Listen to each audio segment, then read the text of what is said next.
Hello, everyone. I hope you are doing good. I hope you had an amazing weekend. I know in southeastern Virginia, the weather was epic.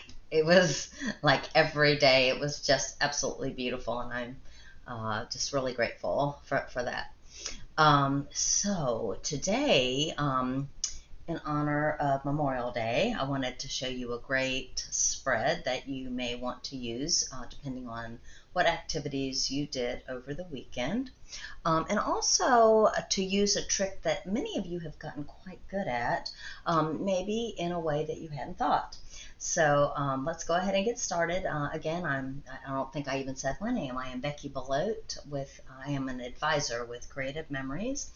And I do these tips every Tuesday, so you should follow me on YouTube if you like my tips. And if you don't have a Creative Memories advisor, I'd love to have you. And if you do, I hope that if you love any of my ideas, that you will pick up the phone or log in and place an order with them. So let's go ahead and get started.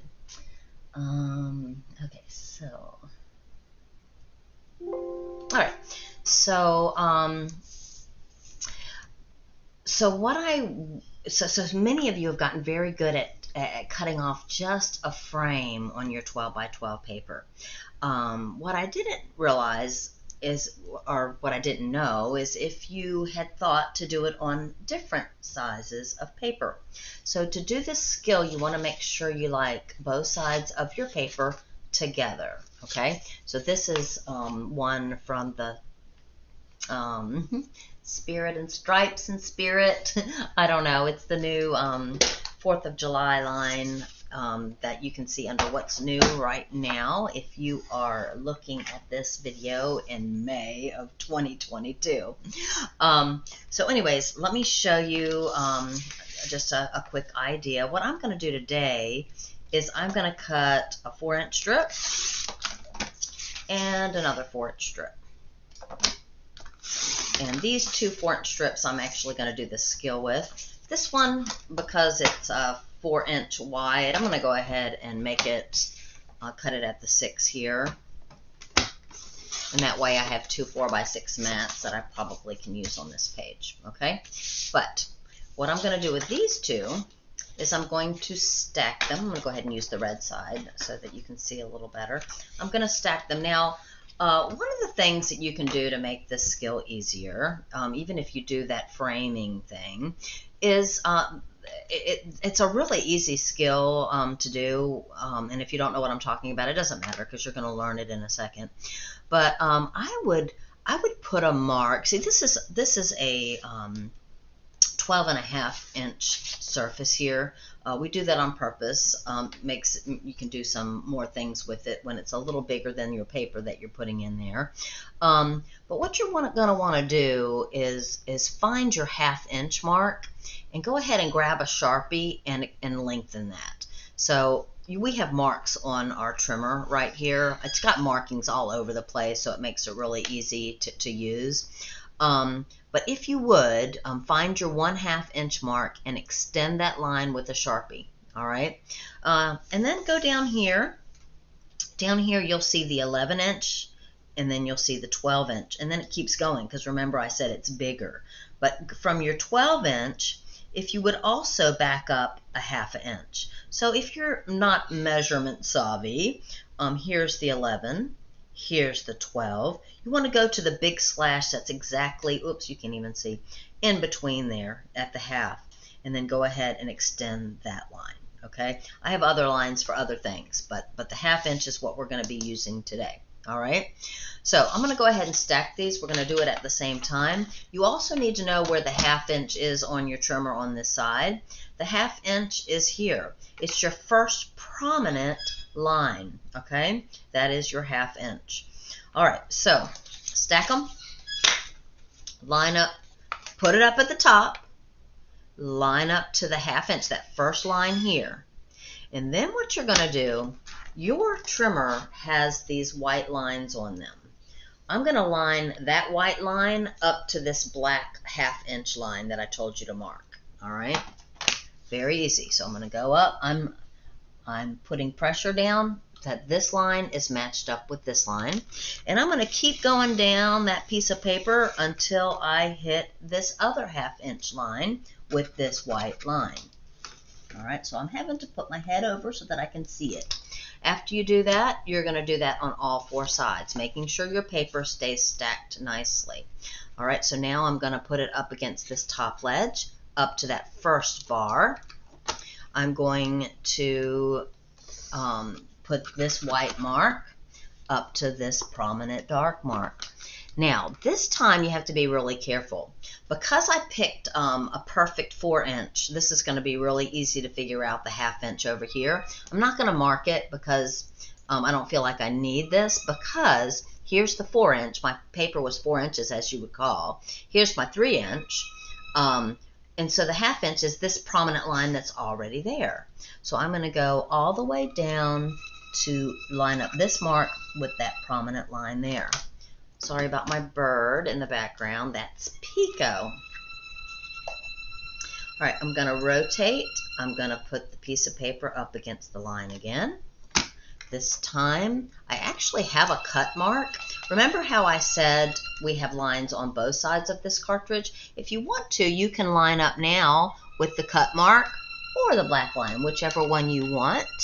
And then we're going to go all the way down again to the black mark at the bottom. So the white line is to the black mark, and then we have one more cut. Just stacking them to make sure they are indeed the same width.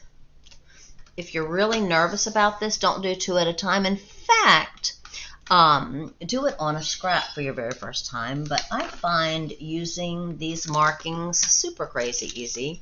All right, now, if you've missed it all, it will hang on somewhere. So this one's hanging on just a little bit. No big deal, just pull it off. This one, let's see. This one I missed, again, just a little bit in this corner and just a little bit in this corner, okay? So what you can do with this is you can make a super cool base border. So this could be a border along the top, the side.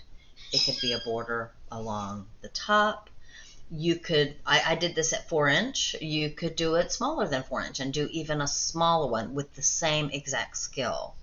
Again, if very easy to find these measurements by just knocking off a 1/2 inch. But you could put this anywhere you want. What if you threw it through the middle, like this? All right. So I'm going to show you some looks that I've created with this, in case you want to copy.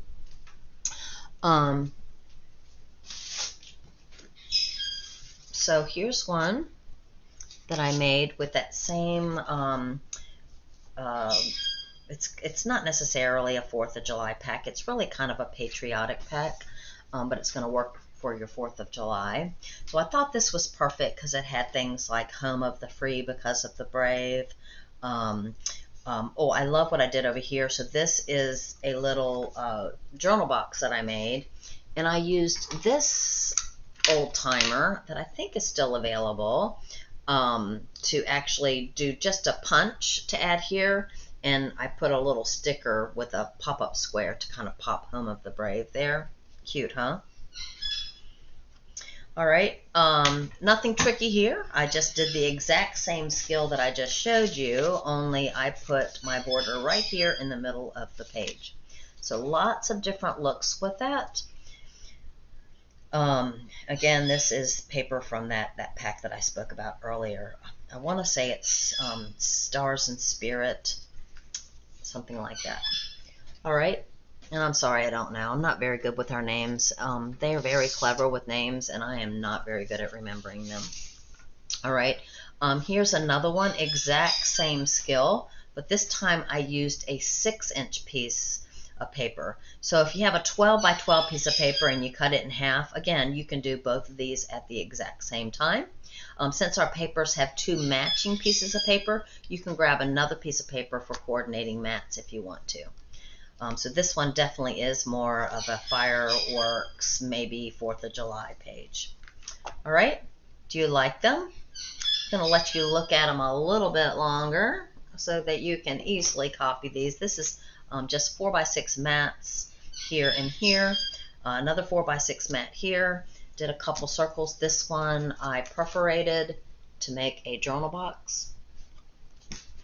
And then I like doing groupings of stickers instead of stickers all over the place, grouping them and kind of popping them with foam squares to give them that dimension. So let's look at this one more time. So these were 4x6s, and I did circles here. This was also a 4x6 that I cut in half, so I had one for a smaller photo, one for a journal box. I did some popping of my embellishments down here. So part of them is popped and part of them is not, to give it that, oops, to give it that dimension. Okie dokie. That is all I have for today, and I hope that you will try this skill. Mark up your trimmer because that's going to help. I know some of you use the little clips that another advisor promotes. You may find this easy too. I never know where my clips are, even though you can clip them to the bottom of your trimmer. I've just found that this works really easy for me. So thank you so much, and you all have an amazing weekend. Bye.